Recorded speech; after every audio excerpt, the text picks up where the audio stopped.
Voilà, on va pouvoir modifier les couleurs d'une des images pour faire quelque chose de particulier. Je vais essayer par exemple avec cette image des singes.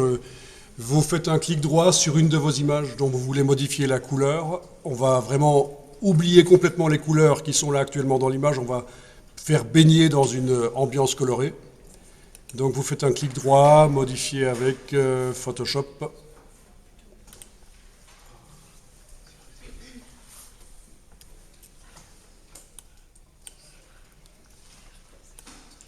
Si vous regardez dans la palette des calques de Photoshop, menu Fenêtre, Calque, vous voyez qu'on n'a qu'un seul calque actuellement.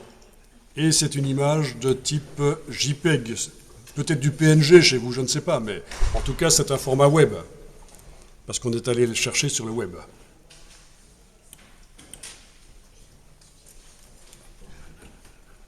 Bon, ben ici on va modifier l'image. Vous allez dans le menu Images, Réglages, et il y a plein de manières de modifier les images. On peut, par exemple, bon, on va faire de la teinte saturation, oui, puisqu'on avait dit qu'on y allait de manière radicale, oublier les images, les couleurs de l'image, et faire une colorisation. Image, Réglages, teinte saturation.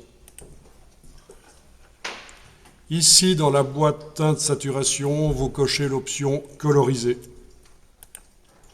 Et puis vous bougez le curseur teinte et le curseur saturation, laissez le curseur luminosité à 0 comme il est.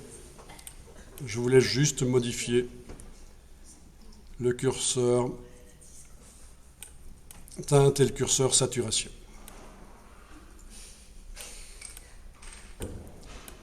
Donc c'est de la colorisation d'image. Vous cliquez sur OK.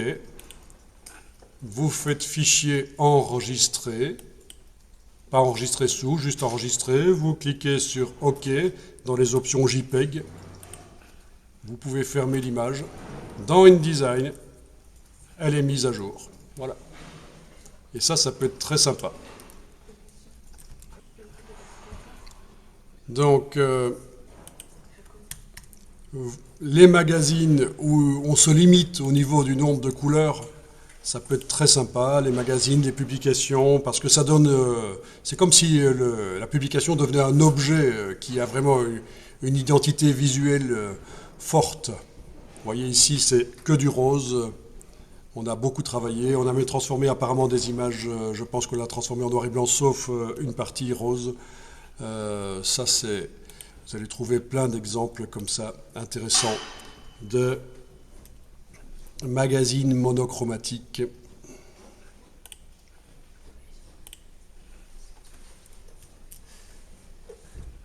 Où il y a vraiment un thème ici, le bleu. Donc c'est pas nécessairement par teinte de saturation dans Photoshop, mais c'est l'idée, c'est que on donne vraiment une identité. Plutôt que d'avoir plein de couleurs différentes, ça peut être bien, ça augmente le côté haut de gamme.